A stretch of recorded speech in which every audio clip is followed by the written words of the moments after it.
Hi hello welcome to Xylem teaching exams. ഞാൻ ലിയ. അപ്പോൾ നമ്മുടെ കേട്ടറ്റ് എക്സാമിന് വേണ്ടിയിട്ടുള്ള അടുത്ത ഒരു കാത്തിരിപ്പ് സ്റ്റാർട്ട് ചെയ്തു അല്ലേ. അപ്പോൾ ഇനി കൃത്യമായിട്ടുള്ള ഒരു സ്റ്റഡി പ്ലാനൊക്കെ നിങ്ങൾ തുടങ്ങിയിട്ടുണ്ടായിരിക്കും. നല്ല രീതിയിൽ നിങ്ങൾ അടുത്ത എക്സാമിന് വേണ്ടിയിട്ടുള്ള പ്രിപ്പറേഷൻ സ്റ്റാർട്ട് ചെയ്തിട്ടുണ്ടായിരിക്കും. അപ്പോൾ ഒരു BEd അതല്ലെങ്കിൽ ഒരു DLEd കഴിഞ്ഞിട്ടുള്ള ഒരു കുട്ടി നിർബന്ധമായിട്ടും ക്വാളിഫൈ ചെയ്യേണ്ട ഒരു എക്സാമാണ് കേട്ടറ്റ് എന്ന് പറയുന്നത്. കേട്ടറ്റ് കഴിഞ്ഞാലേ കേട്ടറ്റ് നേടിയെടുത്താലേ നമുക്ക് എന്ത് ചെയ്യാൻ പറ്റുള്ളൂ, നമ്മൾ വിചാരിച്ച ഒരു ജോലിയിലോട്ട്, ഇപ്പോൾ ടീച്ചർ എന്നുള്ളൊരു ജോലിയിലോട്ട് നമുക്ക് പോകാനായിട്ട് പറ്റുന്നത്. അപ്പോൾ അതിൻ്റെ ഫസ്റ്റ് സ്റ്റെപ്പാണ് കേട്ടറ്റ് എന്ന് പറയുന്നത് തന്നെ. അപ്പോൾ അത് നല്ല രീതിയിൽ നിങ്ങൾ പ്രിപ്പയർ ചെയ്തിട്ട് എന്ത് ചെയ്യുക, ഇനി വരാൻ പോകുന്ന കേട്ടറ്റ് നല്ലൊരു മാർക്കോട് കൂടി ക്വാളിഫൈ ചെയ്യാനായിട്ട് നിങ്ങൾ മാക്സിമം നോക്കുക. അപ്പോൾ അടുത്ത എക്സാമിന് വേണ്ടിയിട്ടുള്ള നോട്ടിഫിക്കേഷൻ വന്നിട്ടില്ല, ഇപ്പം തന്നെ പഠിക്കണോ എന്ന് ചോദിക്കുന്ന ധാരാളം കുട്ടികളുണ്ട്. അപ്പോൾ നിങ്ങൾ മനസ്സിലാക്കേണ്ട ഒരു കാര്യം എന്താണെന്ന് വെച്ച് കഴിഞ്ഞാൽ, സിലബസ് നോക്കിക്കഴിഞ്ഞാൽ നിങ്ങൾക്ക് മനസ്സിലാവും നോട്ടിഫിക്കേഷൻ വന്നിട്ട് പഠിക്കണോ അതിന് മുന്നേ പഠിച്ചു തുടങ്ങണം എന്നുള്ളത്. അത്യാവശ്യം നല്ല ഒരു സിലബസ് തന്നെയാണ് നമുക്ക് കേട്ടറ്റ് എക്സാമിന് വേണ്ടിയിട്ടുള്ളത്. അപ്പോൾ അത് നല്ല രീതിയിൽ എല്ലാ ഭാഗങ്ങളും കവർ ചെയ്ത് കൃത്യമായിട്ടുള്ള റിവിഷനൊക്കെ ചെയ്യണമെങ്കിൽ നമുക്ക് എന്താണ്, ഇപ്പോൾ മുതൽ തന്നെ നമ്മൾ നല്ല രീതിയിലുള്ള പ്രിപ്പറേഷൻസ് സ്റ്റാർട്ട് ചെയ്യണം. അപ്പോൾ സാധാരണഗതിയിൽ ചില കുട്ടികൾക്ക് ഇപ്പോൾ ആദ്യമായിട്ട് കേട്ടറ്റ് എക്സാം എഴുതാൻ പോകുന്ന ഒരു കുട്ടിക്ക് കൺഫ്യൂഷൻസ് ഉണ്ടാവും അല്ലേ, എവിടെ നിന്നാണ് പഠിക്കേണ്ടത്, അതല്ലെങ്കിൽ നമ്മളിപ്പോൾ BEdന് അല്ലെങ്കിൽ DLEdന് പഠിച്ചിരുന്ന പോലെ തന്നെയാണോ പഠിക്കേണ്ടത്, അങ്ങനെയുള്ള കുറേ ഡൗട്ട്സ് ഉണ്ടായിരിക്കും. അപ്പോൾ നിങ്ങളുടെ ഡൗട്ട്സ് തീർക്കാനായിട്ടുള്ള ഏറ്റവും നല്ലൊരു വഴി എന്ന് പറയുന്നത് മുൻ വർഷങ്ങളിൽ കഴിഞ്ഞിട്ടുള്ള 2-3 ക്വസ്റ്റ്യൻ പേപ്പർ ചെക്ക് ചെയ്യുക. കേട്ടറ്റ് എക്സാമിൻ്റെ തന്നെ 2-3 ക്വസ്റ്റ്യൻ പേപ്പർ നോക്കിക്കഴിഞ്ഞാൽ നിങ്ങൾക്ക് ഏകദേശം ഒരു ധാരണ കിട്ടും, എവിടെ നോക്കിയാണ് ക്വസ്റ്റ്യൻസ് റിപ്പീറ്റ് ചെയ്ത് വരുന്നത്, ഏതൊക്കെ ഏരിയയാണ് കൂടുതൽ സ്ട്രെസ് ചെയ്ത് പഠിക്കേണ്ടത്, ഇങ്ങനെയുള്ള കുറച്ച് കാര്യങ്ങൾ നിങ്ങൾക്ക് മനസ്സിലാവും. അപ്പോൾ അത്തരത്തിൽ പുതിയതായിട്ട് അടുത്തൊരു കേട്ടറ്റ് എക്സാമിന് വേണ്ടി പ്രിപ്പയർ ചെയ്യുന്ന കുട്ടികൾക്ക് യൂസ്ഫുൾ ആകുന്ന ഒരു വീഡിയോയുമായിട്ടാണ് ഞാൻ ഇന്ന് വന്നിട്ടുള്ളത്. നമ്മുടെ 2021 ഓഗസ്റ്റിൽ നടന്നിട്ടുള്ള കേട്ടറ്റ് കാറ്റഗറി 2ൻ്റെ ഒരു 15 ക്വസ്റ്റ്യൻസുമായിട്ടാണ് ഞാനിന്ന് വന്നിട്ടുള്ളത്. ഈ ക്വസ്റ്റ്യൻസ് കാണുമ്പോൾ നിങ്ങൾക്ക് ഏകദേശം ധാരണ കിട്ടും നമ്മൾ ഏതൊക്കെ ഏരിയ കൂടുതൽ ഫോക്കസ് ചെയ്യണം, ഏതൊക്കെ ഭാഗത്തു നിന്നാണ് റിപ്പീറ്റ് ചെയ്ത് ക്വസ്റ്റ്യൻസ് വരുന്നത് എന്നുള്ളത്. ഓക്കെ, അപ്പോൾ നമുക്ക് നേരെ എന്ത് ചെയ്യാം, ക്വസ്റ്റ്യൻസ് നോക്കാം. ഈ ഒരു ക്വസ്റ്റ്യൻ കഴിയുമ്പോൾ നമുക്ക് ആ കോമൺ ആയിട്ടുള്ള ചില ഭാഗങ്ങൾ നമ്മൾ നിർബന്ധമായിട്ടും പഠിക്കേണ്ട സൈക്കോളജിയിലെ ഭാഗങ്ങൾ ഏതൊക്കെയാണെന്ന് ഒന്ന് ഐഡൻറ്റിഫൈ ചെയ്യാം. ഓക്കെ, അപ്പോൾ നമുക്ക് ഫസ്റ്റ് ക്വസ്റ്റ്യൻ നോക്കാം. Whole is greater than the sum of its parts, this perspective is related to. സാധാരണഗതിയിൽ കേട്ടറ്റ് എക്സാം എഴുതുന്ന കുട്ടികൾക്ക് ഒരു കൺഫ്യൂഷൻ ഉള്ളതെന്ന് വെച്ച് കഴിഞ്ഞാൽ ഇംഗ്ലീഷിൽ പഠിക്കണോ മലയാളത്തിൽ പഠിക്കണോ എന്നുള്ളതാണ്. സാധാരണഗതിയിൽ നമ്മൾ കേട്ടറ്റ് കാറ്റഗറി 1നെ സംബന്ധിച്ചിടത്തോളം 2നെ സംബന്ധിച്ചിടത്തോളം അവിടെ നമുക്ക് ഇംഗ്ലീഷിലും ക്വസ്റ്റ്യൻസ് കാണാൻ പറ്റും, ഒരു സൈഡിൽ മലയാളത്തിലും ക്വസ്റ്റ്യൻസ് കാണാനായിട്ട് പറ്റും. അപ്പോൾ നിങ്ങൾക്ക് ഇംഗ്ലീഷിൽ പഠിക്കുന്നതാണ് കൂടുതൽ സൗകര്യമെങ്കിൽ ഇംഗ്ലീഷിൽ പഠിക്കാം, മലയാളത്തിൽ പഠിക്കാം, ഏതിൽ വേണമെങ്കിലും പഠിക്കാം. പക്ഷേ നമുക്കറിയാം ഇപ്പോൾ PSC നടത്തുന്ന LP UP എക്സാമുകൾക്കും അതുപോലെ തന്നെ ടീച്ചിങ് എക്സാംസും ഒക്കെ മലയാളത്തിലാണ് വരുന്നത്. അപ്പോൾ അതിനുള്ള ഒരു ബേസ് എന്നുള്ള നിലയിൽ നിങ്ങൾക്ക് എന്ത് ചെയ്യാം, മലയാളം ചൂസ് ചെയ്യുന്നതായിരിക്കും ഒന്നും കൂടെ നല്ലത്. ഇനി അതല്ല നിങ്ങൾക്ക് കേട്ടറ്റ് എക്സാം ക്വാളിഫൈ ചെയ്താൽ മതി എന്നുണ്ടെങ്കിൽ നിങ്ങൾക്ക് കൺവീനിയൻ്റ് ആയിട്ടുള്ള ലാംഗ്വേജ് നിങ്ങൾക്ക് സെലക്ട് ചെയ്യാം. അപ്പോൾ ഇവിടെ ഞാൻ എടുത്തിട്ടുള്ളത് ഇംഗ്ലീഷിലുള്ള ക്വസ്റ്റ്യൻസ് ആണ്. ഇത് കേട്ടറ്റ് കാറ്റഗറി 2ന് ചോദിച്ചിട്ടുള്ളതാണ്. ഇതിൻ്റെ ഒരു മലയാളം വേർഷനും കൂടെ പറഞ്ഞു തരാം. അതിനോടൊപ്പം തന്നെ നമുക്ക് ഈ ഒരു കോൺസെപ്റ്റുകളും കൂടെ കിട്ടും. അപ്പോൾ ഫസ്റ്റ് ക്വസ്റ്റ്യൻ എന്താണ്, whole is greater than the sum of its parts, this perspective is related to. അതായത് നമുക്ക് സ്കൂൾസ് ഓഫ് സൈക്കോളജി എന്ന് പറയുന്ന ഒരു പോർഷൻ പഠിക്കാനുണ്ട് അല്ലേ. സ്കൂൾസ് ഓഫ് സൈക്കോളജി, അവിടെ പലതരത്തിലുള്ള വ്യൂ പോയിന്റ്സ് നമ്മൾ കാണുന്നുണ്ട്. അവിടെ നമുക്ക് ഹ്യൂമനിസം ഉണ്ട്, ബിഹേവിയറിസം വരുന്നുണ്ട്, ജസ്റ്റാൾട്ടിസം വരുന്നുണ്ട്, കൺസ്ട്രക്റ്റിവിസം വരുന്നുണ്ട്, അതുപോലെ തന്നെ കൊഗ്നിറ്റിവിസം, ഇങ്ങനെ കുറച്ചധികം സ്കൂൾസ് നമുക്ക് പഠിക്കാനുണ്ട്. അപ്പോൾ ആ ഭാഗത്തു നിന്ന് വന്നിട്ടുള്ള ഒരു ക്വസ്റ്റ്യൻ ആണിത്. അവിടെ മെയിനായിട്ടും പഠിക്കേണ്ടത് എന്താണെന്ന് വെച്ച് കഴിഞ്ഞാൽ ഓരോ സ്കൂളിലെ അഡ്വക്കേറ്റ്സും മുന്നോട്ട് വെക്കുന്ന കോൺസെപ്റ്റ് എന്താണ്.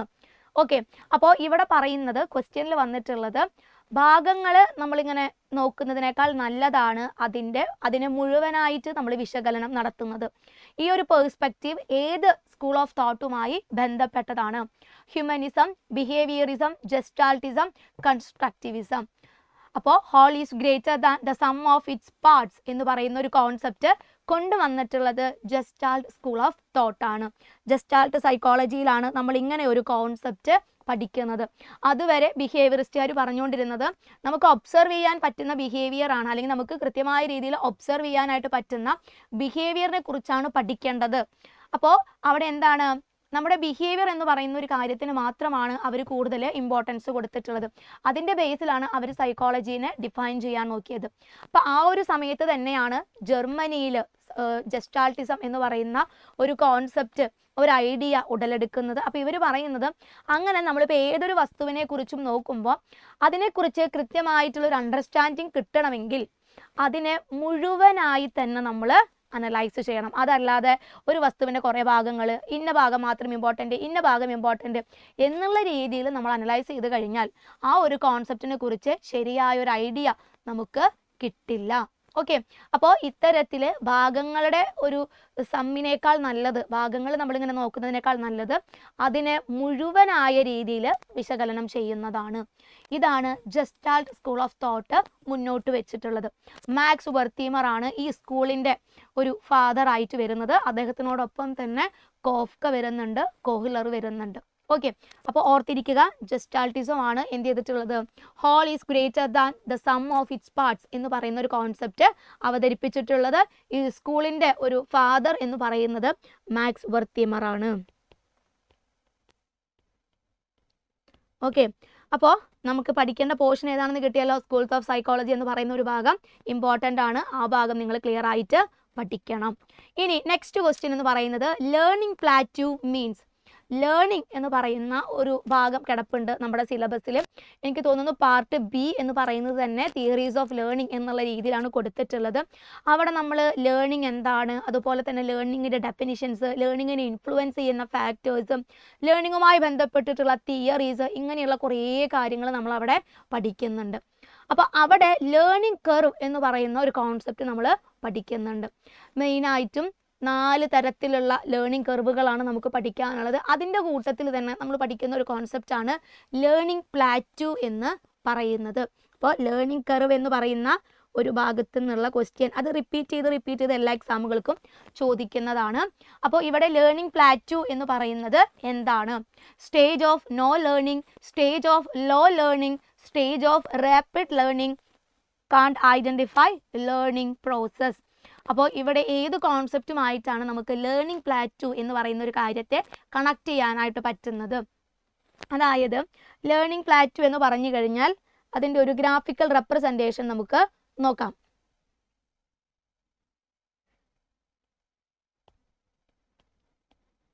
ഈ എക്സ് അക്ഷത്തിന് പാരലലായിട്ട് വരുന്ന ഭാഗങ്ങളെയാണ് നമ്മൾ സാധാരണഗതിയിൽ ലേണിംഗ് പ്ലാറ്റ്യൂ എന്ന് വിളിക്കുന്നത്. ഇവിടെ എക്സ് അക്ഷത്തിൽ നമ്മൾ ടൈമാണ് കൊടുക്കുന്നത്, അതുപോലെ തന്നെ വൈ അക്ഷത്തിൽ നമ്മൾ amount of learning, okay, amount of learning ആണ് കൊടുക്കുന്നത്. അപ്പോൾ ഇവിടെ ശരിക്കും പറഞ്ഞു കഴിഞ്ഞാൽ ലേണിംഗ് കർവിൽ കാണിക്കുന്നത് നമ്മുടെ, അതായത് നമ്മൾ എത്ര തവണ റിപ്പീറ്റ് ചെയ്ത് ഒരു കാര്യം പഠിക്കുന്നുണ്ടോ അപ്പോൾ ആ ഒരു ടൈമും അതിന് എത്രമാത്രം നമ്മൾ പഠിക്കുന്നുണ്ട് എന്നുള്ളതും കൂടെ ഉള്ളൊരു ഗ്രാഫിക്കൽ റെപ്രസെൻറ്റേഷൻ ആണ് ലേണിംഗ് കർവിൽ കൂടെ നമ്മൾ ചെയ്യുന്നത്. അപ്പോൾ ഒരു ക്ലാസ് റൂമിനെ എടുത്ത് നോക്കുമ്പോൾ നമുക്കറിയാം അവിടെ എന്താണ്, പലതരത്തിലുള്ള കുട്ടികളുണ്ട്, അവർ പല രീതിയിലാണ് പഠിക്കുന്നത്, പല രീതിയിലാണ് അവർ ലേൺ ചെയ്യുന്നത്. അപ്പോൾ അതുകൊണ്ട് തന്നെ നമുക്കൊരു ക്ലാസ്സിന് എടുത്തു കഴിഞ്ഞാൽ അവിടെ പലതരത്തിലുള്ള ലേണിംഗ് കർവുകൾ കാണാനായിട്ട് പറ്റും. അപ്പോൾ ഈ ലേണിംഗ് പ്ലാറ്റ്യൂ എന്ന് പറയുന്നത് ഇവിടെ കൃത്യമായിട്ട് എന്താണ്, ഒരു പാരലലായിട്ടുള്ള ഒരു ലൈനാണ് അല്ലേ.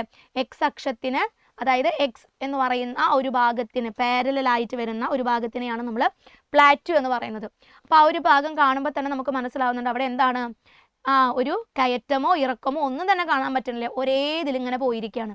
അപ്പോൾ അത് സൂചിപ്പിക്കുന്നത് എന്താണ്, സ്റ്റേജ് ഓഫ് നോ ലേണിംഗ്. അപ്പോൾ ചിലപ്പോൾ കുട്ടികൾക്ക് എന്തെങ്കിലും അസുഖം വരിക, അതല്ലെങ്കിൽ കുട്ടികളുടെ വീട്ടിൽ എന്തെങ്കിലും ഒരു പ്രശ്നങ്ങൾ വരിക, അതല്ലെങ്കിൽ ടീച്ചിങ് മെത്തേഡ്സുമായിട്ട് എന്തെങ്കിലും ഒരു പ്രശ്നമൊക്കെ വന്നു കഴിഞ്ഞാൽ കുട്ടികളുടെ പഠനം എങ്ങനെ പോവും, യാതൊരുവിധ മാറ്റമില്ലാതെ തുടരും അല്ലേ. അപ്പോൾ ആ ഒരു പീരീഡിനെ കാണിക്കാൻ വേണ്ടിയിട്ടാണ് ലേണിംഗ് പ്ലാറ്റ്യൂ വരുന്നത്. അപ്പോൾ ലേണിംഗ് പ്ലാറ്റ്യൂ എന്ന് പറയുമ്പോൾ അവിടെ എന്താണ്, കുട്ടികളുടെ ലേണിങ്ങിൽ യാതൊരുവിധ ചേഞ്ചസും കാണാൻ പറ്റാത്ത ഒരു പീരിയഡാണ്. ഓക്കെ, ഇനി പലതരത്തിലുള്ള ലേണിംഗ് കർവ് ഉണ്ടെന്ന് നമ്മൾ പറഞ്ഞു അല്ലേ. സ്ട്രെയിറ്റ് ലൈൻ കർവ് വരുന്നുണ്ട്, കോൺകേവ്, കോൺവെക്സ്, അതുപോലെ തന്നെ മിക്സ്ഡ് കർവ്. ഇനി അതിനോടൊപ്പം തന്നെ ഈ ഒരു ഭാഗത്ത് നിന്ന് നിങ്ങൾ പഠിക്കേണ്ട ഒരു കോൺസെപ്റ്റാണ് ഏറ്റക്കുറച്ചിലുകളുടെ കാലം, അതല്ലെങ്കിൽ സ്പർട്ടുകളുടെ കാലം എന്ന് പറയുന്ന ഒരു കോൺസെപ്റ്റ്. അതായത് ഒന്നുമില്ല, കുട്ടികളുടെ ലേണിങ്ങിൽ കയറ്റു ഇറക്കമൊക്കെ വരുന്ന ഒരു സിറ്റുവേഷനെയാണ് നമ്മൾ സ്പർട്ട് പീരിയഡ് ആയിട്ട് കണക്കാക്കുന്നത്. അത് വളരെ ഡീറ്റെയിൽ ആയിട്ട് നോക്കേണ്ട കാര്യങ്ങളാണ്. കൃത്യമായിട്ടുള്ള ആപ്ലിക്കേഷൻ ലെവൽ ക്വസ്റ്റ്യൻസും വരാൻ സാധ്യതയുണ്ട്. ഓക്കെ, അപ്പോൾ ലേണിംഗ് പ്ലാറ്റ്യൂ എന്ന് പറയുമ്പോൾ അവിടെ എന്താണ്, കുട്ടികളുടെ ലേണിങ്ങിൽ യാതൊരുവിധ ചേഞ്ചസും സംഭവിക്കാത്ത ഒരു പീരിയഡാണ് എന്നുള്ള കാര്യം ഓർത്തിരിക്കുക. ലേണിംഗ് കർവ് എന്ന് പറയുന്ന ഒരു പോർഷൻ ഇമ്പോർട്ടൻ്റ് ആണ്, അത് കൃത്യമായ രീതിയിൽ പഠിക്കുക. അപ്പോൾ സ്കൂൾസ് ഓഫ് സൈക്കോളജി പിന്നീട് വരുന്നത് ലേണിംഗ് കർവ്, അതല്ലെങ്കിൽ ലേണിംഗ് എന്ന് പറയുന്ന ഒരു concept. Next question, who is known as the father of psycho analysis. നമ്മൾ കൃത്യമായ രീതിയിൽ നമ്മൾ പഠിക്കുന്ന സമയത്ത് സൈക്കോളജി നമ്മൾ പഠിച്ചിട്ടുണ്ട്. അപ്പോൾ ആ ഒരു സമയത്ത് നമ്മൾ പഠിക്കുന്ന ബേസിക് ആയിട്ടുള്ള നമ്മുടെ ഓർമ്മയിലുള്ള ഒരു കാര്യമായിരിക്കും who is considered as the father of psycho analysis. Psycho അനാലിസിസിന്റെ ഫാദർ ആയിട്ട് അറിയപ്പെടുന്നത് ആരാണ്? William Wundt, Sigmund Freud, Carl G യുങ്, വില്യം ജെയിംസ്. അപ്പോൾ ആരാണ് സൈക്കോ അനാലിസിസിന്റെ ഫാദർ എന്ന് പറയുന്നത്? ഏത് രാത്രിയിലും അതല്ലെങ്കിൽ നമ്മൾ ഏത് ഉറക്കത്തിൽ ചോദിച്ചു കഴിഞ്ഞാലും നമുക്ക് കിട്ടേണ്ട ഒരു കാര്യമാണ് സൈക്കോ അനാലിസിസിന്റെ ഫാദറിന്റെ പേര്. ആരാണ് ഫാദർ ആയിട്ട് വരുന്നത്? സിഗ്മണ്ട് ഫ്രോയിഡ് ആണ് അല്ലേ. അൺകോൺഷ്യസ് മൈൻഡിന് ഇമ്പോർട്ടൻസ് കൊടുത്തുകൊണ്ടുള്ള സ്റ്റഡീസ് ആണ് ആര് കൊണ്ടുവരുന്നത്? നമ്മുടെ സിഗ്മണ്ട് ഫ്രോയിഡ് കൊണ്ടുവരുന്നത്. അതിൽ മൂപ്പര് സ്ട്രക്ചർ ഓഫ് സൈക്ക്, അതുപോലെ തന്നെ അതിൻ്റെ psycho sexual development theories, dynamics of development, ഇങ്ങനെ കുറച്ചധികം കോൺസെപ്റ്റുകൾ അദ്ദേഹത്തിൻ്റെ തിയറിയിൽ നമുക്ക് പഠിക്കാനായിട്ടുണ്ട്. അപ്പോൾ ഒരാളുടെ ബിഹേവിയറിനെ ഡിറ്റർമൈൻ ചെയ്യുന്ന അല്ലെങ്കിൽ അയാളുടെ പേഴ്സണാലിറ്റീനെ ഡിറ്റർമൈൻ ചെയ്യുന്നത് അയാളുടെ അൺകോൺഷ്യസ് മൈൻഡിൽ കിടക്കുന്ന അദ്ദേഹത്തിന് നിറവേറ്റാൻ പറ്റാതെ പോയിട്ടുള്ള ഡ്രീംസോ അതല്ലെങ്കിൽ വിഷമങ്ങളോ ആണ് അദ്ദേഹത്തിൻ്റെ പേഴ്സണാലിറ്റിയെ ഡിഫൈൻ ചെയ്യുന്നത് എന്നുള്ള രീതിയിലാണ് സിഗ്മണ്ട് ഫ്രോയിഡ് തിയറി അവതരിപ്പിച്ചിട്ടുള്ളത്. അപ്പോൾ അതെന്താണ്, നമുക്ക് ലോജിക്കലായിട്ട് സംഭവം ശരിയാണ് എന്നുള്ള രീതിയിൽ നമുക്കത് മനസ്സിലാവും. ഇപ്പോഴാണെങ്കിലും നമ്മളിപ്പോൾ പത്രമൊക്കെ എടുത്തു നോക്കുമ്പോൾ നിരവധിയായിട്ടുള്ള കൊലപാതകങ്ങൾ, അതുപോലെ തന്നെ അത്തരത്തിലുള്ള ഇൻസിഡൻസ് നമ്മൾ ന്യൂസിൽ കാണുന്നുണ്ട്. അപ്പോൾ ഇത്തരത്തിൽ കൊലപാതകം ചെയ്ത ഒരു വ്യക്തിയുടെ ഹിസ്റ്ററി എടുത്തു നോക്കുമ്പോൾ അവരുടെ ഉള്ളിൽ ഒരു വിഷമം കിടപ്പുണ്ടാവും. അതല്ലെങ്കിൽ അവർക്കുണ്ടായിട്ടുള്ള എന്തെങ്കിലും ഒരു പ്രശ്നത്തിൽ നിന്ന് രക്ഷപ്പെടാൻ വേണ്ടിയിട്ടായിരിക്കും അവരെന്ത് ചെയ്തിട്ടുണ്ടായിരിക്കുക, ഇത്തരത്തിലുള്ള ചില കാര്യങ്ങൾ ചെയ്തിട്ടുണ്ടായിരിക്കുക. അപ്പോൾ സിഗ്മണ്ട് ഫ്രോയിഡ് പറയുന്നത് ശരിയായിട്ടുള്ള ഒരു കോൺസെപ്റ്റാണ്. മൂപ്പരാണ് എന്ത് പേരിൽ അറിയപ്പെടുന്നത്? Father of modern psychology. അതുപോലെ തന്നെയാണ് സൈക്കോ അനാലിസിസിന്റെ ഫാദർ ആയിട്ട് അറിയപ്പെടുന്നതും സിഗ്മണ്ട് ഫ്രോയിഡ് ആണ്. അത്രയും ഇമ്പോർട്ടൻ്റ് ആണ് സിഗ്മണ്ട് ഫ്രോയിഡിന്റെ തിയറി. ഉറപ്പായിട്ടും 3-4 ചോദ്യങ്ങൾ വരെ നമ്മുടെ സിഗ്മണ്ട് ഫ്രോയിഡിന്റെ ഭാഗത്തു നിന്നും വരാറുണ്ട്. Next question, select the psychologist who is associated with the concept of schema. അപ്പോൾ സ്കീമ എന്ന് പറയുന്ന ഒരു കോൺസെപ്റ്റുമായിട്ട് ബന്ധപ്പെട്ട് കിടക്കുന്ന അസോസിയേറ്റ് ചെയ്തിട്ടുള്ള സൈക്കോളജിസ്റ്റ് ആരാണ്? ബ്രൂണർ, പിയാഷെ, ഒസുബെൽ, സ്കിന്നർ. അപ്പോൾ ആരാണ് സ്കീമ എന്ന് പറയുന്ന ഒരു കോൺസെപ്റ്റ് അവതരിപ്പിച്ചിട്ടുള്ളത്? അപ്പോൾ സ്കീമ എന്ന് പറയുമ്പോൾ എന്താണ്? It is the basic unit of A knowledge അല്ലേ. അറിവിൻ്റെ ഏറ്റവും ചെറിയ ഒരു ഫാക്ടറിനെയാണ് നമ്മൾ സ്കീമ എന്ന് വിളിക്കുന്നത്. നമ്മൾ ജനിക്കുമ്പോൾ നമുക്ക് എന്താണ് 1-2 സ്കീമ അല്ലെ, 1-2 അറിവുകൾ മാത്രമേ നമുക്ക് ജനിക്കുമ്പോൾ ഉണ്ടായിരുന്നുള്ളൂ നമ്മുടെ കൊഗ്നിറ്റീവ് സ്ട്രക്ചറിൽ. പിന്നീട് നമ്മൾ വളരും തോറും നമുക്ക് കുറേ എക്സ്പീരിയൻസ് ഉണ്ടാകുന്നുണ്ട്, പുതിയ കാര്യങ്ങൾ നമ്മൾ അറിയുന്നുണ്ട്. അങ്ങനെ നമ്മുടെ വളർച്ചയുടെ ഭാഗമായിട്ട് നമുക്കുണ്ടാകുന്ന എക്സ്പീരിയൻസിൻ്റെ ഭാഗമായിട്ട് എന്ത് സംഭവിക്കുന്നുണ്ട്? പുതിയ സ്കീമുകൾ നമ്മുടെ കൊഗ്നിറ്റീവ് സ്ട്രക്ചറിലോട്ട് ആഡ് ചെയ്യപ്പെടുന്നുണ്ട്. അങ്ങനെ നമ്മുടെ കൊഗ്നിറ്റീവ് സ്ട്രക്ചർ ഇങ്ങനെ വലുതായി കൊണ്ടിരിക്കുകയാണ്. അവിടെയാണ് നമ്മൾ അസിമിലേഷൻ, അക്കോമഡേഷൻ, ഇക്വിലിബ്രേഷൻ എന്ന് പറയുന്ന ഒരു കോൺസെപ്റ്റ് ഒക്കെ കാണുന്നത്. അപ്പോൾ ഈ കോൺസെപ്റ്റുകളൊക്കെ ആരുമായി ബന്ധപ്പെട്ട് വരുന്നതാണ്? പിയാഷെ അല്ലെ, ജീൻ പിയാഷെയുമായി ബന്ധപ്പെട്ട് വരുന്നതാണ്. കൊഗ്നിറ്റീവ് ഡെവലപ്മെൻറ്റുമായി ബന്ധപ്പെട്ടിട്ടുള്ള കോൺസെപ്റ്റുകളാണ് പിയാഷെ അവതരിപ്പിച്ചിട്ടുള്ളത്. മൂപ്പര് ഒരു ബയോളജിസ്റ്റ് ആയിരുന്നു. അപ്പോൾ അതുകൊണ്ട് തന്നെ എല്ലാത്തിനെയും വളരെ സിസ്റ്റമാറ്റിക് ആയ രീതിയിൽ നോക്കി കണ്ട ഒരു വ്യക്തിയായിരുന്നു ജീൻ പിയാഷെ. അപ്പോൾ ഇത്തരത്തിൽ നമുക്കുണ്ടാകുന്ന എക്സ്പീരിയൻസസിൻ്റെയും നമ്മുടെ എൻവയോൺമെൻറ്റുമായിട്ട് നമ്മൾ നടത്തുന്ന അഡ്ജസ്റ്റ്മെൻറ്റിൻ്റെയും ഒക്കെ ഭാഗമായിട്ടാണ് നമ്മുടെ കൊഗ്നിറ്റീവ് സ്ട്രക്ചർ ഡെവലപ്പ് ചെയ്യപ്പെടുന്നത്. അത് ഡെവലപ്പ് ചെയ്യുന്നതിന് വേണ്ടിയിട്ടാണ് അസിമിലേഷനും അതുപോലെ തന്നെ അക്കോമഡേഷനും ഇക്വിലിബ്രേഷനും എന്ന് പറയുന്ന പ്രോസസ്സൊക്കെ നടക്കുന്നത്. അതിൻ്റെ ബേസിൽ നമ്മൾ എന്ത് ചെയ്യുന്നുണ്ട്? പുതിയ സ്കീമുകൾ നമ്മുടെ കൊഗ്നിറ്റീവ് സ്ട്രക്ചറിലോട്ട് ആഡ് ചെയ്യുന്നുണ്ട്. ചില തെറ്റായ സ്കീമുകൾ നമ്മൾ എലിമിനേറ്റ് ചെയ്യുന്നുണ്ട്. അങ്ങനെ കുറേ പരിപാടികളെ പറ്റി പറഞ്ഞിട്ടുള്ളത് പിയാഷെയാണ്. അപ്പോൾ പിയാഷെയുടെ തിയറിയും അത്രയും ഇമ്പോർട്ടൻ്റ് ആണ്. അദ്ദേഹത്തിൻ്റെ ലേണിങ്ങുമായി ബന്ധപ്പെട്ട് വരുന്ന കൊഗ്നിറ്റീവ് തിയറിയും നമുക്ക് പഠിക്കാനുണ്ട്. ഡെവലപ്മെൻറ്റൽ തിയറിയിലും അദ്ദേഹത്തിന് നമുക്ക് കാണാൻ പറ്റും. അപ്പോൾ പിയാഷെ എന്ന് പറയുന്നത് സിഗ്മണ്ട് ഫ്രോയിഡിൻ്റേത് പോലെ തന്നെ അത്യാവശ്യം നല്ല ക്വസ്റ്റ്യൻസ് വരുന്ന ഒരു ഏരിയയാണ്.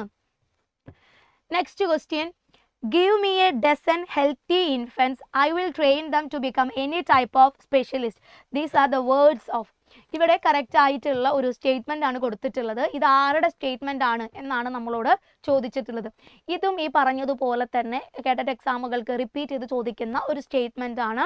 ഇവിടെ പറഞ്ഞിട്ടുള്ള എന്താണ്, എനിക്ക് 1 ഡസൻ ഹെൽത്തി ആയിട്ടുള്ള കുട്ടികളെ തന്നു കഴിഞ്ഞാൽ ഞാൻ അവരെ എന്ത് ചെയ്യാം, നല്ല രീതിയിൽ ട്രെയിനിങ് കൊടുത്ത് സ്പെഷ്യലിസ്റ്റുകളായിട്ട് മാറ്റാം. ഏത് രീതിയിലുള്ള സ്പെഷ്യലിസ്റ്റിനെയാണോ നിങ്ങൾക്ക് ആവശ്യം ആ രീതിയിലോട്ട് ഞാൻ ഈ കുട്ടികളെ ആക്കി തരാം എന്നുള്ള രീതിയിലാണ് സ്റ്റേറ്റ്മെന്റ് വന്നിട്ടുള്ളത്. ഇത് ആരുടെ വേർഡ്സ് ആണ്? Galton, Watson, Rousseau, Pavlov. എനിക്ക് 1 ഡസൻ ആരോഗ്യമുള്ള കുഞ്ഞുങ്ങളെ തന്നാൽ ഞാൻ അവരെ കൃത്യമായ രീതിയിൽ ട്രെയിനിങ് ഒക്കെ കൊടുത്ത് നിങ്ങൾക്ക് ഏത് രീതിയിലുള്ള കുട്ടികളെയാണോ ആവശ്യമുള്ളത് ആ രീതിയിലേക്കുള്ള സ്പെഷ്യലിസ്റ്റുകളാക്കി തരാം. ഇത് നമ്മുടെ വാട്സന്റെ കോൺസെപ്റ്റ് ആണ് അല്ലെ, JB വാട്സൺ. അപ്പോൾ വാട്സൺ ആണ് ഈ ഒരു രീതിയിലുള്ള കോൺസെപ്റ്റ് പറഞ്ഞിട്ടുള്ളത്. ബിഹേവിയറിസത്തിന്റെ ഫാദർ ആണ് JB വാട്സൺ. അപ്പോൾ ബിഹേവിയറിസം എന്ന് പറയുമ്പോൾ തന്നെ നമ്മൾ ബിഹേവിയറിസത്തിന്റെ ബേസിക് ആയിട്ടുള്ള കോൺസെപ്റ്റുകളൊക്കെ ഇവിടെ പഠിക്കും. സ്കൂൾ ഓഫ് സൈക്കോളജി എന്ന് പറയുന്ന ഒരു പോർഷൻ നമ്മൾ പഠിക്കും. അപ്പോൾ ബിഹേവിയറിസം ബേസിക് ആയിട്ട് ബിലീവ് ചെയ്യുന്നത് ഒരു SR റിലേഷൻഷിപ്പിലാണ്. ഒരു സ്റ്റിമുലസ് നമ്മൾ അങ്ങോട്ടേക്ക് കൊടുത്തു കഴിഞ്ഞാൽ അവിടെ നിന്ന് ഇങ്ങോട്ട് എന്ത് വരുന്നു, നമ്മൾ ആഗ്രഹിക്കുന്ന രീതിയിലുള്ള റെസ്പോൺസസ് ഉണ്ടാക്കിയെടുക്കാനായിട്ട് പറ്റും. അപ്പോൾ ആ ഒരു കോൺസെപ്റ്റ് തന്നെയാണ് ഈ ഒരു വേർഡ്സിൽ നമുക്ക് കാണാൻ പറ്റുന്നത്. എനിക്ക് നല്ല ആരോഗ്യമുള്ള കുഞ്ഞുങ്ങളെ തന്നാൽ ഞാൻ അവർക്ക് എന്ത് ചെയ്തോളാം, നല്ല രീതിയിലുള്ള സ്റ്റിമുലസും നല്ല രീതിയിലുള്ള കാര്യങ്ങളൊക്കെ കൊടുത്ത് ഞാൻ ആഗ്രഹിക്കുന്ന രീതിയിൽ അത്രയും സ്പെഷ്യലിസ്റ്റ് ആയിട്ടുള്ള കുട്ടികളാക്കി എനിക്ക് അവരെ മാറ്റിയെടുക്കാനായിട്ട് പറ്റും എന്നുള്ള രീതിയിലാണ് വാട്സൺ പറഞ്ഞു വെക്കുന്നത്. ഓക്കെ, അപ്പോൾ ഈ ഒരു വേർഡ്സ് ഓർത്തിരിക്കുക. അതിൽ തന്നെ ബിഹേവിയറിസം ആണ് ഇവിടെ സൂചിപ്പിക്കുന്നത് എന്നുള്ള കാര്യം ഓർത്തിരിക്കുക. SR റിലേഷൻഷിപ്പിനെ പറ്റിയാണ് ബിഹേവിയറിസത്തിൽ ബേസിക് ആയിട്ട് പറയുന്നത് എന്നുള്ള കാര്യം ഓർക്കുക. ഇനി പാവ്ലോവ് ആണെങ്കിലും സ്കിന്നർ ആണെങ്കിലും തൊണ്ടേക്ക് ആണെങ്കിലും ഹള്ളാണെങ്കിലും ഇവരൊക്കെ എന്താണ്, ബിഹേവിയറിസം എന്ന് പറയുന്ന സ്കൂൾ ഓഫ് തോട്ടിൽ ഇൻക്ലൂഡഡ് ആയിട്ടുള്ള ആളുകളാണ്. JB വാട്സൺ ആണ് ആ ഒരു സ്കൂൾ ഓഫ് തോട്ടിന്റെ ഫാദർ ആയിട്ട് അറിയപ്പെടുന്നത്. അപ്പോൾ ഇത്തരത്തിൽ നമ്മൾ ഓരോ സ്കൂൾ ഓഫ് തോട്ടും പഠിക്കുമ്പോൾ അവിടെ കൃത്യമായിട്ട് ഏത് കോൺസെപ്റ്റ് ആണ് ഇവർ പറയുന്നത്, അതുപോലെ തന്നെ അതിൻ്റെ ഒരു ഫാദർ ആരാണ്, വേറെ ഏതൊക്കെ ആളുകളാണ് ഈ ഒരു സ്കൂൾ ഓഫ് തോട്ടിൽ ഇൻക്ലൂഡഡ് ആയിട്ടുള്ളത്, ഇതൊക്കെ നമ്മൾ പഠിക്കും. അപ്പോൾ ഈ കാര്യങ്ങളൊക്കെ നിങ്ങൾക്കൊന്നും കൂടെ സെറ്റാവും. ഓക്കെ, ഇനി നെക്സ്റ്റ് കോൺസെപ്റ്റ്, നെക്സ്റ്റ് ക്വസ്റ്റ്യൻ വരുന്നത് ഈഡിപ്പസ് കോംപ്ലക്സ് മീൻസ്. നമ്മൾ സിഗ്മണ്ട് ഫ്രോയിഡിൻ്റെ തിയറി പഠിക്കുമ്പോഴാണ് ഇങ്ങനെ ഒരു കോൺസെപ്റ്റ് നമ്മൾ കാണുന്നത്. അപ്പോൾ സിഗ്മണ്ട് ഫ്രോയിഡിനെ കുറിച്ച് പഠിക്കണമെന്ന് നമ്മൾ പറഞ്ഞു. അവിടെ നിന്ന് തന്നെ 3-4 ക്വസ്റ്റ്യൻ ഉറപ്പായിട്ടും വരും. ഇപ്പോൾ നിങ്ങൾ ശ്രദ്ധിച്ചിട്ടുണ്ടായിരിക്കും, നമ്മളിപ്പോൾ 6ാമത്തെ ക്വസ്റ്റ്യൻ ആയിട്ടുള്ളൂ. സെയിം ടോപ്പിക്കിൽ നിന്ന് വരുന്ന 2ാമത്തെ ക്വസ്റ്റ്യൻ അല്ലേ, 2021 ഓഗസ്റ്റിൽ നടന്നിട്ടുള്ള എക്സാമിൻ്റെ ക്വസ്റ്റ്യൻസ് ആണിത്. അപ്പോൾ ഇതിൽ നമ്മൾ സിഗ്മണ്ട് ഫ്രോയിഡിൻ്റെ സൈക്കോ സെക്ഷൽ ഡെവലപ്മെൻറ്റ് തിയറി പഠിക്കും. ഓക്കെ, ലൈംഗിക വികാസ സിദ്ധാന്തം പഠിക്കുന്ന സമയത്ത് അവിടെ നമ്മൾ കാണുന്ന 2 കോൺസെപ്റ്റുകളാണ് ഈഡിപ്പസ് കോംപ്ലക്സും അതുപോലെ തന്നെ ഇലക്ട്ര കോംപ്ലക്സും. അപ്പോൾ ഈഡിപ്പസ് കോംപ്ലക്സ് എന്താണെന്ന് നമുക്ക് നോക്കാം. Affection of a male child to a mother, affection of a female child to a father, emotional changes in teens, love of wife to husband. ഇതിലെ ഏത് അഫെക്ഷനെയാണ് സിഗ്മണ്ട് ഫ്രോയിഡ് ഈഡിപ്പസ് കോംപ്ലക്സ് എന്ന് വിളിച്ചിട്ടുള്ളത്? നമ്മൾ ഏതൊരു വീഡിയോ ചെയ്യുമ്പോഴും നമ്മൾ PYQ എടുക്കുമ്പോൾ അവിടെ ഉറപ്പായിട്ടും കാണാൻ പറ്റുന്ന ഒരു ക്വസ്റ്റ്യൻ ആണ് ഈഡിപ്പസ് കോംപ്ലക്സ് അല്ലെങ്കിൽ ഇലക്ട്ര കോംപ്ലക്സ് എന്നുള്ളത്. കാരണം ഇത് നമ്മൾ എത്ര പറഞ്ഞു കൊടുത്തു കഴിഞ്ഞാലും കുട്ടികൾ എക്സാം ഹോളിൽ പോയിരിക്കുമ്പോൾ ഇത് അങ്ങോട്ടും ഇങ്ങോട്ടും തലതിരിച്ച് അവർ മനസ്സിലാക്കും. അതുകൊണ്ട് തന്നെയാണ് പരീക്ഷാഭവൻ എന്ത് ചെയ്യുന്നത്, ഇങ്ങനെയുള്ള ക്വസ്റ്റ്യൻസ് നിരന്തരമായിട്ട് ആഡ് ചെയ്യുന്നത്. അപ്പോൾ ഈഡിപ്പസ് കോംപ്ലക്സ് എന്ന് പറയുമ്പോൾ ആൻസർ വരുന്നത് ഏതാണ്? Affection of a male child to a mother. ഒരു ആൺകുട്ടിക്ക് തൻ്റെ അമ്മയോട് ഉള്ള ഒരു അട്രാക്ഷനെയാണ് അദ്ദേഹം ഈഡിപ്പസ് കോംപ്ലക്സ് എന്ന് വിളിച്ചത്. ഒരു ആൺകുട്ടിക്ക് അമ്മയോട് തോന്നുന്ന സെക്ഷൽ അട്രാക്ഷനെയാണ് ഈഡിപ്പസ് കോംപ്ലക്സ് എന്ന് വിളിക്കുന്നത്. ഇനി ഇതുപോലെ തന്നെ മറ്റൊരു കോംപ്ലക്സ് ആണ് ഇലക്ട്ര കോംപ്ലക്സ് എന്ന് പറയുന്നത്. ഇലക്ട്ര കോംപ്ലക്സ് എന്ന് പറയുമ്പോൾ ഫീമെയിൽ ചൈൽഡിന് ഫാദറിനോട് തോന്നുന്ന ഒരു അട്രാക്ഷൻ, അതിനെയാണ് നമ്മൾ ഇലക്ട്ര കോംപ്ലക്സ് എന്ന് വിളിക്കുന്നത്. അപ്പോൾ ഈഡിപ്പസ് കോംപ്ലക്സ് എന്ന് പറയുന്നത് ബോയ് ചൈൽഡിന് തൻ്റെ അമ്മയോട് തോന്നുന്ന ഒരു സെക്ഷൽ അട്രാക്ഷൻ ആണ്. ഇലക്ട്ര കോംപ്ലക്സ് എന്ന് പറയുന്നത് ഫീമെയിൽ ചൈൽഡിന് അവൻ്റെ അച്ഛനോട് തോന്നുന്ന ഒരു സെക്ഷൽ അട്രാക്ഷനെയാണ് നമ്മൾ ഇലക്ട്ര കോംപ്ലക്സ് എന്ന് വിളിക്കുന്നത്. Okay, next question. Student feels happy in doing all the works given by the teacher on time. ഇത് നമ്മുടെ മോട്ടിവേഷൻ എന്ന് പറയുന്ന ഒരു ഭാഗത്തു നിന്നുള്ളൊരു ക്വസ്റ്റ്യൻ ആണ്. കുറച്ച് ആപ്ലിക്കേഷൻ ലെവൽ ക്വസ്റ്റ്യൻ ആണ്. മോട്ടിവേഷൻ എന്ന് പറയുന്ന ഒരു ടോപ്പിക്കിൽ നിന്നും കൂടുതലായിട്ടും ആപ്ലിക്കേഷൻ ലെവൽ ക്വസ്റ്റ്യൻസ് ആണ് വരാറുള്ളത്. ഇവിടെ നമ്മൾ മോട്ടിവേഷൻ എന്ന് പറയുന്ന ടോപ്പിക്ക് പഠിക്കുമ്പോൾ അവിടെ നമ്മൾ ടൈപ്സ് ഓഫ് മോട്ടിവേഷൻ, അതുപോലെ തന്നെ അച്ചീവ്മെൻറ്റ് മോട്ടിവേഷൻ, അവോയ്ഡൻസ് മോട്ടിവേഷൻ, ഇങ്ങനെയുള്ള കുറച്ച് കോൺസെപ്റ്റുകൾ നമ്മൾ കാണും. ഇനി അതിനോടൊപ്പം തന്നെ കുട്ടികളിൽ എങ്ങനെയാണ് മോട്ടിവേഷൻ കൂട്ടാൻ പറ്റുന്നത്, അതിന് വേണ്ടിയുള്ള ടെക്നിക്സും കാര്യങ്ങളും ഉണ്ടോ, ഇതൊക്കെ നമ്മൾ അവിടെ ചെക്ക് ചെയ്യും. അപ്പോൾ ഇവിടെ ചോദിച്ചിട്ടുള്ളത് student feels happy in doing all the works given by the teacher on time. Teacher തരുന്ന വർക്കുകൾ യഥാസമയം ചെയ്യുന്ന ഒരു കുട്ടി എന്താണ്, വളരെ സന്തോഷത്തോടു കൂടിയാണ് ആ വർക്കുകളൊക്കെ തന്നെ ചെയ്യുന്നത്. ഇത്രയുമാണ് നമുക്ക് കിട്ടിയിട്ടുള്ളത്. അപ്പോൾ ഇത് എന്തിനെയാണ് സൂചിപ്പിക്കുന്നത്? Intrinsic motivation, extrinsic motivation, fear of failure, competitive mentality. അപ്പോൾ ടീച്ചർ തരുന്ന ഹോംവർക്കുകൾ കുട്ടി എന്ത് ചെയ്യാണ്, യഥാസമയം കുട്ടി ചെയ്യുന്നു. അതിൽ കുട്ടി എന്ത് ചെയ്യുന്നുണ്ട്, ഒരു ഹാപ്പി കുട്ടിക്ക് ഫീൽ ചെയ്യുന്നുണ്ട്, ഒരു സന്തോഷത്തോടു കൂടിയാണ് കുട്ടി കാര്യങ്ങളൊക്കെ യഥാസമയം ടീച്ചർ തരുന്ന വർക്കുകൾ കംപ്ലീറ്റ് ചെയ്യുന്നത് എന്ന് പറയുമ്പോൾ ഇവിടെ എന്താണ്, ക്വസ്റ്റ്യൻ വായിക്കുമ്പോൾ നമുക്ക് എന്താണ്, വേറെ ക്ലൂ ഒന്നും കിട്ടുന്നില്ല അല്ലേ. അവിടെ 2 തരത്തിലുള്ള മോട്ടിവേഷനെ പറ്റിയാണ് പറയുന്നത്. നമ്മൾ പറഞ്ഞു ഇൻട്രിൻസിക് മോട്ടിവേഷനും ഉണ്ട്, അതുപോലെ തന്നെ എക്സ്ട്രിൻസിക് മോട്ടിവേഷൻ വരുന്നുണ്ട്. അപ്പോൾ ഇൻട്രിൻസിക് മോട്ടിവേഷൻ എന്ന് പറയുന്നത് വിത്തിൻ ആണ്. അതായത് ഒരു കാര്യം ചെയ്യാനായിട്ട് നമുക്ക് തന്നെ ഒരു തോന്നൽ വരില്ലേ, ഇപ്പോൾ ഇനി വരാൻ പോകുന്ന ഒരു കേട്ടറ്റ് എക്സാം, അതെനിക്ക് എങ്ങനെയെങ്കിലും പഠിക്കണം, എനിക്ക് പഠിച്ചിട്ടൊരു ജോലി കിട്ടണം എന്നുള്ളത് നമ്മുടെ ആഗ്രഹമായിരിക്കും. അത് നമ്മുടെ ഉള്ളിൽ നിന്നുള്ള ഒരു തീയാണ്. ആ ഒരു ആഗ്രഹത്തിന് പുറത്ത് നമ്മൾ എന്ത് ചെയ്യും, നല്ല രീതിയിലുള്ള പ്രിപ്പറേഷൻസ് നമ്മൾ നടത്തും. അതിലൊരു സന്തോഷം നമുക്ക് കിട്ടും അല്ലേ. ഇപ്പോൾ ഓരോ ചെറിയ പോർഷൻസ് പഠിച്ചു കഴിയുമ്പോൾ നമുക്കൊരു സാറ്റിസ്ഫാക്ഷൻ, നമുക്കൊരു ഹാപ്പി ഫീൽ ചെയ്യും. അത്തരത്തിലുള്ളൊരു മോട്ടിവേഷനെയാണ് നമ്മൾ ഇൻട്രിൻസിക് മോട്ടിവേഷൻ എന്ന് വിളിക്കുന്നത്. ഇനി അതേസമയം തന്നെ ചില കുട്ടികൾ എന്ത് ചെയ്യും, എക്സ്ട്രിൻസിക് മോട്ടിവേഷൻ കൊണ്ടും അടുത്ത കേഡറ്റ് എക്സാമിന് വേണ്ടി പ്രിപ്പറേഷൻസ് നടത്തും. അപ്പോൾ ഈ എക്സ്ട്രിൻസിക് മോട്ടിവേഷൻ എന്ന് പറയുന്നത് അവിടെ എന്താണ്, ഒരു എക്സ്റ്റേണൽ ആയിട്ടുള്ള ഫാക്ടർ നമ്മുടെ മോട്ടിവേഷനെ എന്ത് ചെയ്യുന്നുണ്ട്, ഇൻഫ്ലുവൻസ് ചെയ്യുന്നുണ്ട്. ചിലപ്പോൾ അച്ഛൻ അല്ലെങ്കിൽ അമ്മ നമ്മളോട് പറയുവാണ്, മക്കളെ ഇത്തവണ നീ കേട്ടിട്ട് എക്സാം നല്ല രീതിയിൽ ജയിച്ചു കഴിഞ്ഞാൽ നിനക്ക് ഞാനൊരു സ്വർണ്ണവള, അതല്ലെങ്കിൽ നിനക്ക് ഞാനൊരു വണ്ടി മേടിച്ച് തരാം എന്നുള്ള രീതിയിലേക്ക് ചിലപ്പോൾ ആര് പറയാറുണ്ട്, നമ്മുടെ പാരൻസ് പറയാറുണ്ട്. അപ്പോൾ ഇവിടെ കുട്ടി എന്താണ് ചെയ്യുന്നത്, ആ അച്ഛൻ പറഞ്ഞിട്ടുള്ള ഒരു ഓഫർ, ഇപ്പോൾ വണ്ടിയാണെങ്കിൽ അതല്ലെങ്കിൽ വള, ഇത് കിട്ടാൻ വേണ്ടിയിട്ട് നമ്മൾ എന്ത് ചെയ്യാണ്, കേട്ടിട്ട് എക്സാമിന് വേണ്ടി പ്രിപ്പയർ ചെയ്യുന്നു. അവിടെ നമ്മുടെ താല്പര്യം കൊണ്ടോ നമ്മുടെ ആഗ്രഹത്തിൻ്റെ പുറത്തോ അല്ല നമ്മൾ എന്ത് ചെയ്യുന്നത്, അടുത്ത ഒരു എക്സാമിന് വേണ്ടിയിട്ട് വർക്ക് ചെയ്യുന്നത്. മറിച്ച് എന്തിനു വേണ്ടിയിട്ടാണ്, ടീച്ചർ പറഞ്ഞിട്ടുള്ള അല്ലെങ്കിൽ നമ്മുടെ ഫാദർ പറഞ്ഞിട്ടുള്ള ആ ഒരു ഗിഫ്റ്റ്, ആ ഒരു ഓഫർ അറ്റൈൻ ചെയ്യാൻ വേണ്ടിയിട്ടാണ് നമ്മൾ വർക്ക് ചെയ്യുന്നത്. അപ്പോൾ ഇവിടെ നമ്മുടെ ക്വസ്റ്റ്യനിൽ എന്താണ് കൊടുത്തിട്ടുള്ളത്, അത്തരത്തിലുള്ള ഒരു എക്സ്റ്റേണൽ ഫാക്ടേഴ്സിൻ്റെയും ഇൻഫ്ലുവൻസ് നമുക്ക് ഇവിടെ കാണാൻ പറ്റുന്നില്ല. ഒരു കുട്ടി കൃത്യമായിട്ട് ഹോംവർക്കുകൾ ചെയ്യുന്നു, അത് യഥാസമയം കറക്റ്റായിട്ടുള്ള സമയത്ത് ചെയ്യുമ്പോൾ കുട്ടിക്ക് എന്താണ്, ഒരു സന്തോഷം കണ്ടെത്താനായിട്ട് പറ്റുന്നുണ്ട് എന്ന് പറയുമ്പോൾ ആൻസർ വരുന്നത് ഏതാണ്, ഇൻട്രിൻസിക് മോട്ടിവേഷൻ ആണ്. ഓക്കെ, അപ്പോൾ ഉള്ളിൽ നിന്നുള്ളൊരു തോന്നൽ കൊണ്ട് എന്ത് ചെയ്യുന്നു, നമ്മൾ നല്ല രീതിയിൽ പഠിക്കുന്നത് ഇൻട്രിൻസിക് മോട്ടിവേഷൻ ആണ്. മറ്റാരുടെയും നിർബന്ധമില്ല. ഇവിടെ എന്താണ്, എൻ്റെ ഒരു ആഗ്രഹത്തിൻ്റെ പുറത്ത് തന്നെ ഞാൻ എന്ത് ചെയ്യാണ്, ഒരു കാര്യത്തിന് വേണ്ടി അത് നേടിയെടുക്കണം എന്നുള്ളൊരു ചിന്തയോടുകൂടി പ്രവർത്തിക്കുന്നത് ഇൻട്രിൻസിക് മോട്ടിവേഷൻ ആണ്. ഇനി next question, select the highest need according to Abraham Maslow. അപ്പോൾ ഈ സ്കൂൾസ് ഓഫ് സൈക്കോളജി എന്ന് പറയുന്ന ഒരു ടോപ്പിക്ക് നമ്മുടെ സിലബസ് നമ്മൾ കവർ ചെയ്യുന്ന സമയത്ത് ഏറ്റവും ആദ്യം തന്നെ നമ്മൾ കവർ ചെയ്യുന്ന ഒരു കാര്യമാണ് സ്കൂൾസ് ഓഫ് സൈക്കോളജി എന്നുള്ളത്. അപ്പോൾ അവിടെ നമ്മൾ ഈ പല സ്കൂൾ ഓഫ് തോട്ടും കാണും. അവിടെ നമ്മൾ കാണുന്ന ഒരാളാണ് എബ്രഹാം മാസ്ലോ എന്ന് പറയുന്നത്.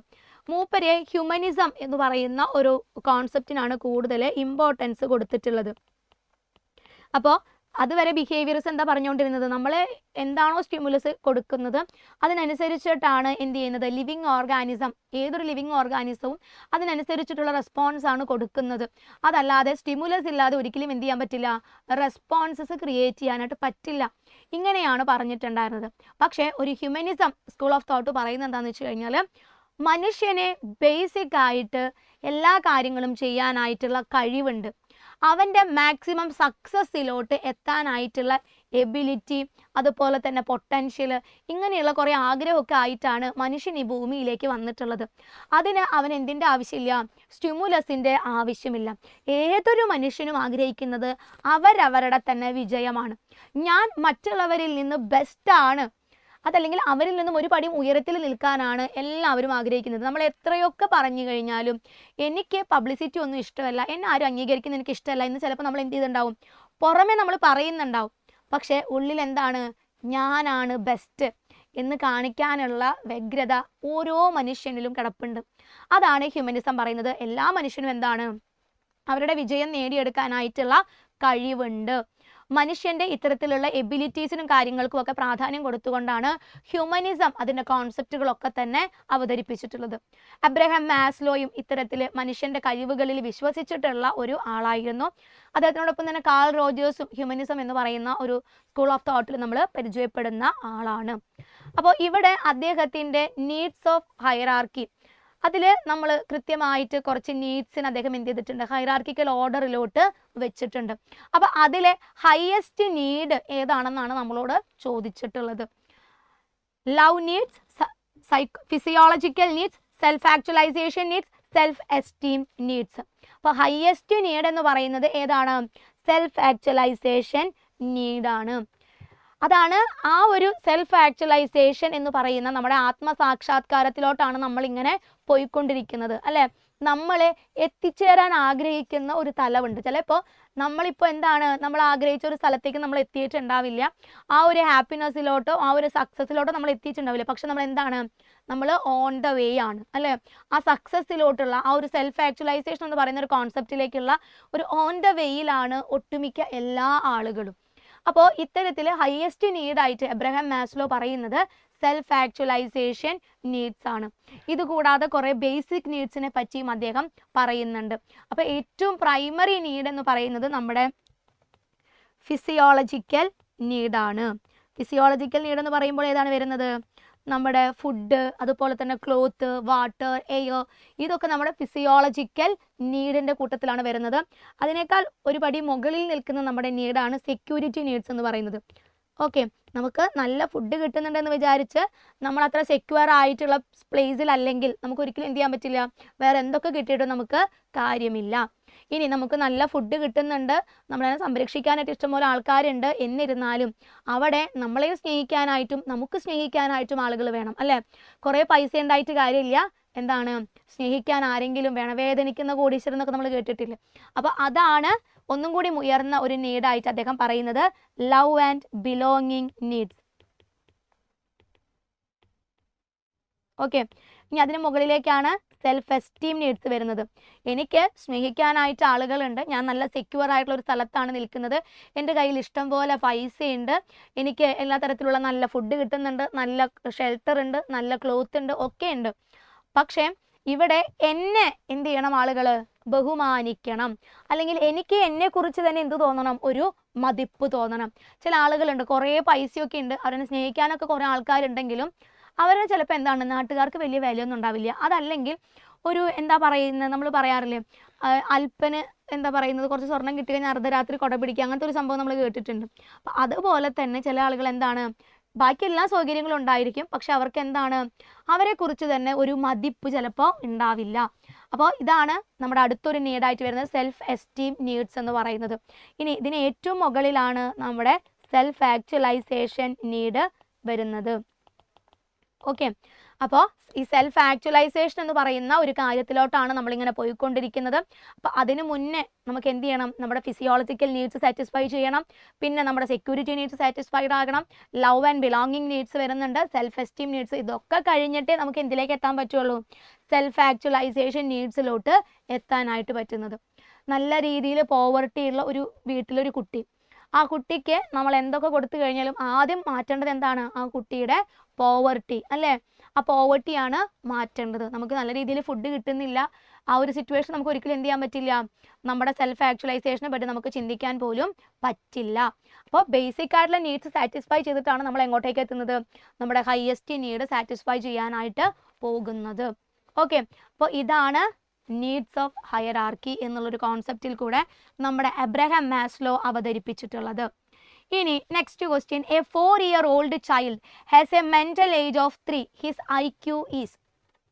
ഇൻ്റലിജൻസ് എന്ന് പറയുന്ന ഒരു ടോപ്പിക്ക്, നമ്മുടെ ഫാക്ടേഴ്സ് ഇൻഫ്ലുവൻസിങ് ലേണിംഗ് എന്ന് പറയുന്ന ഒരു ടോപ്പിക്കിൽ നമ്മുടെ സിലബസിൽ കൊടുത്തിട്ടുണ്ട്.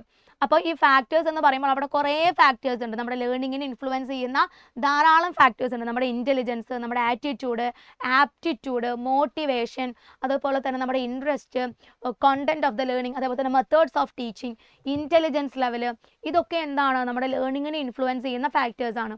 അതിൽ മോട്ടിവേഷൻ, അതുപോലെ തന്നെ നമ്മുടെ ആറ്റിറ്റ്യൂഡ്, ആപ്റ്റിറ്റ്യൂഡ്, ഇൻട്രസ്റ്റ്, ഇങ്ങനെയുള്ള കാര്യങ്ങൾ, ഇങ്ങനെയുള്ള ഫാക്ടേഴ്സിനെ കുറിച്ച് ഡീറ്റെയിൽ ആയിട്ട് നമുക്ക് പഠിക്കാനുണ്ട്.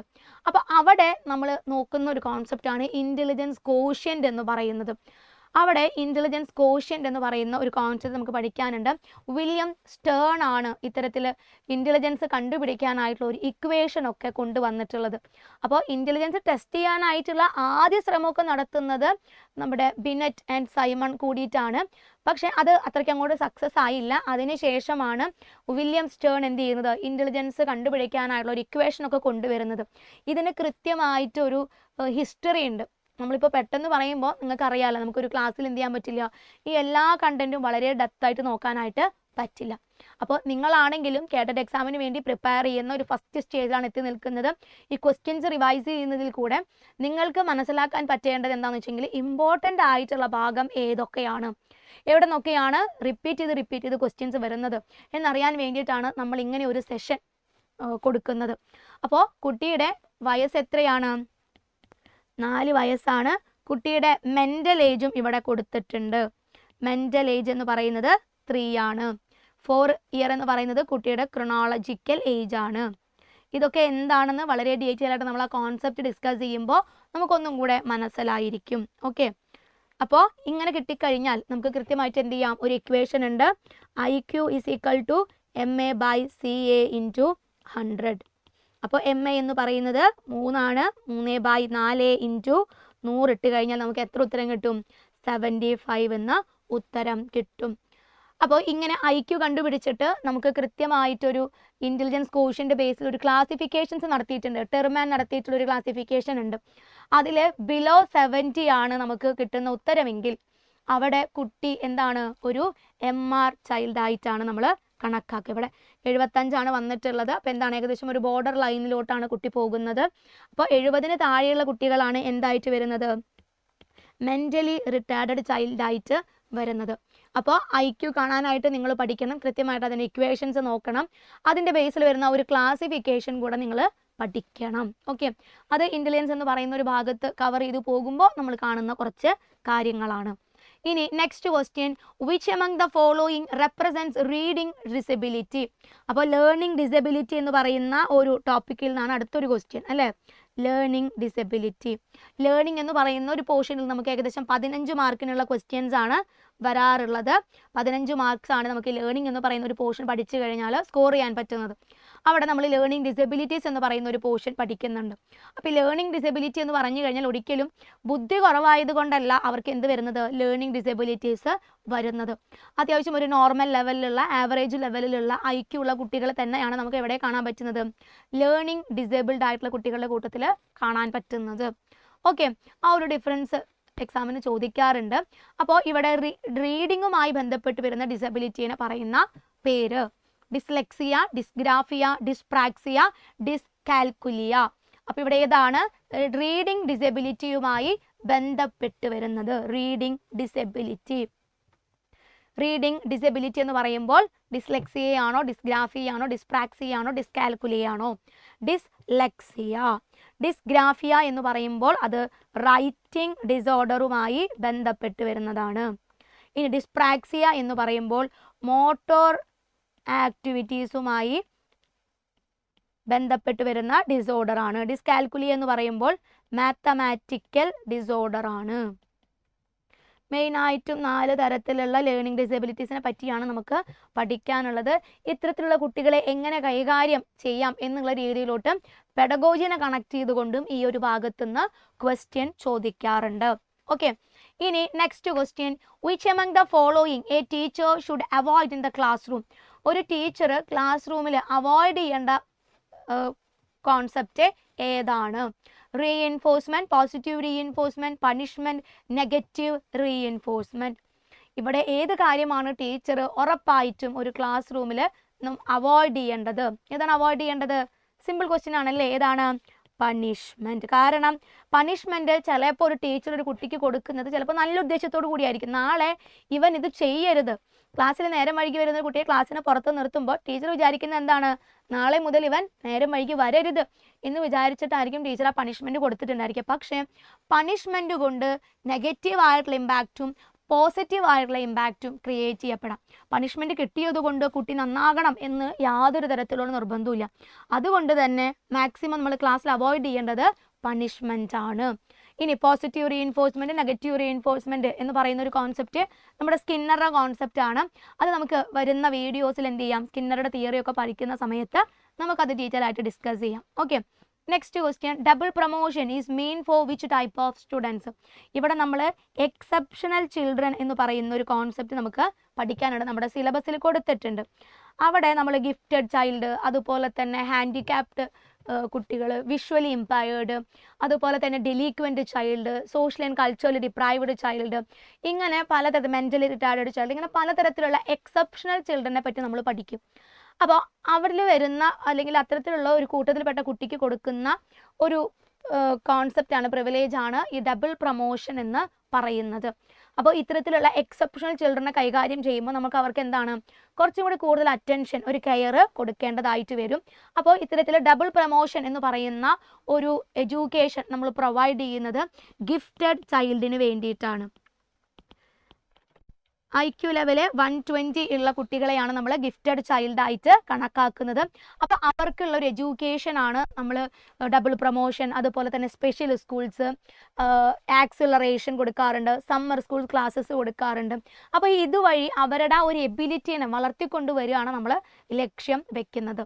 അപ്പോൾ ഇത്തരത്തിൽ പലതരത്തിലുള്ള കുട്ടികളെ പറ്റി നമ്മൾ കാണും. ഈ പറഞ്ഞതുപോലെ തന്നെ ഓട്ടിസ്റ്റിക് ആയിട്ടുള്ള കുട്ടികളെ നമ്മൾ കാണും, ക്രിയേറ്റീവ് ആയിട്ടുള്ള ചൈൽഡിനെ കാണും. ഇവരെയൊക്കെ ഡീൽ ചെയ്യാനായിട്ട് സ്പെഷ്യൽ ആയിട്ടുള്ള ചില എഡ്യൂക്കേഷണൽ മെത്തേഡ്സ് ഉണ്ട്.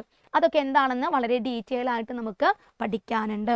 അപ്പോൾ ഈ ഒരു ക്ലാസ്സിൽ മെയിനായിട്ട് നമ്മൾ ഉദ്ദേശിക്കുന്നത് എന്താണെന്ന് വെച്ച് കഴിഞ്ഞാൽ ഏതൊക്കെ തരത്തിലുള്ള ടോപ്പിക്സ് ആണ് ഇനി അങ്ങോട്ട് നിങ്ങൾ അടുത്തൊരു കേട്ടറ്റ് എക്സാമിന് വേണ്ടി പ്രിപ്പയർ ചെയ്യുമ്പോൾ ശ്രദ്ധിക്കേണ്ടത്. അപ്പോൾ അടുത്ത എക്സാമിന് വേണ്ടിയുള്ള പ്രിപ്പറേഷൻസ് ഒക്കെ നിങ്ങൾ എന്ത് ചെയ്യുക, സ്റ്റാർട്ട് ചെയ്യുക. ആദ്യം നിങ്ങൾ കാണേണ്ടത് എന്താണ്, നിങ്ങളുടെ സിലബസ് നിങ്ങൾ കാണുക. അതിനുശേഷം ഇമ്പോർട്ടൻ്റ് ആയിട്ടുള്ള ക്വസ്റ്റ്യൻസ്, അതായത് റിപ്പീറ്റ് ചെയ്ത് ക്വസ്റ്റ്യൻസ് വരുന്ന ഏരിയ ഏതാണെന്ന് മനസ്സിലാക്കി വെക്കുക. ആ പോർഷൻസ് നല്ല രീതിയിൽ പഠിക്കുക. എന്നിട്ട് നിങ്ങൾ എന്ത് ചെയ്യുക, ലെസ് ഇമ്പോർട്ടൻ്റ് ആയിട്ടുള്ള പോർഷൻസ് വരുന്നുണ്ട്, അത് ജസ്റ്റ് വായിക്കുക. അപ്പോൾ ഇങ്ങനെ കൃത്യമായിട്ടുള്ള ഒരു സ്റ്റഡി പ്ലാനോട് കൂടിയിട്ട് നിങ്ങൾ അടുത്ത കേട്ടറ്റ് എക്സാം നല്ല രീതിയിൽ പ്രിപ്പറേഷൻസ് തുടങ്ങാം. അപ്പോൾ ഇനി അങ്ങോട്ടേക്ക് നമുക്ക് എന്ത് ചെയ്യാം, സൈക്കോളജിയിലെ വളരെ ഇമ്പോർട്ടൻ്റ് ആയിട്ടുള്ള ടോപ്പിക്സ് നമുക്ക് പല പല വീഡിയോസിൽ കൂടെ നമുക്ക് ഡിസ്കസ് ചെയ്യാം. ആ രീതിയിൽ നല്ല രീതിയിൽ നമുക്ക് മാർക്ക് സ്കോർ ചെയ്ത് ഇനി വരാൻ പോകുന്ന കേട്ടറ്റ് നല്ല രീതിയിൽ ക്വാളിഫൈ ചെയ്യാൻ പറ്റട്ടെ. അടുത്തൊരു വീഡിയോയിൽ പുതിയൊരു ടോപ്പിക്കുമായിട്ട് നമുക്ക് വീണ്ടും കാണാം. താങ്ക്